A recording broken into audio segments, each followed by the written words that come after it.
Assalamualaikum warahmatullahi wabarakatuh. Salam solusi. Solusi untuk berdiskusi. Perkenalkan, nama saya Nugra Mulia Daulae. NIM saya 0601132039. Saya dari jurusan Ilmu Perpustakaan semester 2. Di sini saya akan membahas topik penting dalam konteks hubungan internasional, yaitu geopolitik dan geostrategis. Kedua konsep ini saling terkait, namun memiliki fokus yang berbeda dalam menggerakkan kebijakan nasional suatu negara. Geopolitik merujuk pada sistem politik dan peraturan-peraturan yang mengatur kebijaksanaan dan strategi nasional suatu negara. Hal ini didorong oleh aspirasi nasional geografis, dengan titik berat pada pertimbangan geografi, wilayah, dan teritorial dalam arti luas. Walau seringkali disebut bersamaan, geopolitik dan geostrategis memiliki perbedaan fokus yang signifikan. Geopolitik lebih pada analisis pengaruh faktor geografis, demografi, sumber daya alam, dan kemampuan militer terhadap kebijakan politik suatu negara. Sementara itu, geostrategis lebih menekankan pada perencanaan dan implementasi strategi nasional berdasarkan pertimbangan geopolitik. Dengan memahami geopolitik, suatu negara dapat merumuskan strategi dan kebijakan yang sesuai dengan posisi dan potensi sumber daya alam yang dimiliki. Ini membantu dalam menghadapi tantangan global dan memanfaatkan peluang yang ada.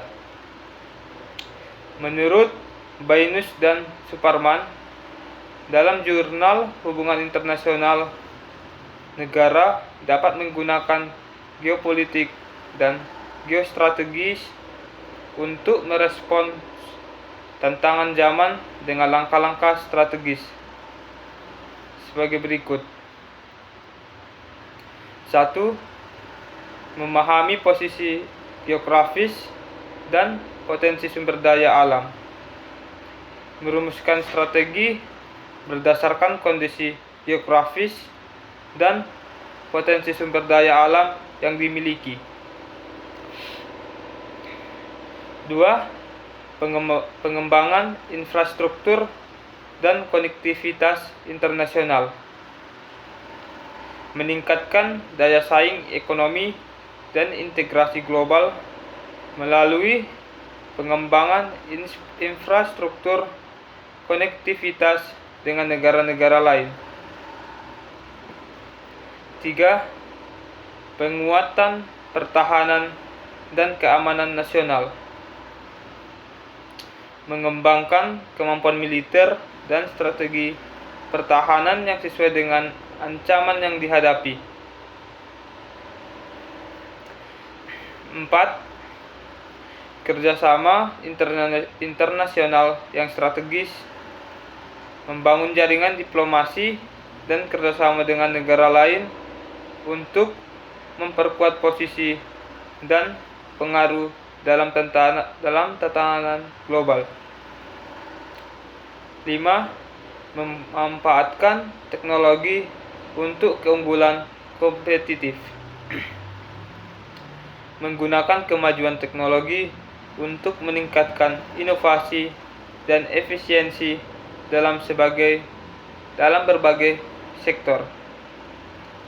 Demikianlah diskusi kita tentang geopolitik dan geostrategis. Pemahaman tentang kedua konsep ini menjadi kunci dalam merumuskan strategi dan kebijakan yang lebih efektif bagi suatu negara dalam menghadapi dinamika global yang kompleks. Sekian dari video saya. Jika ada salah kata, saya mohon maaf.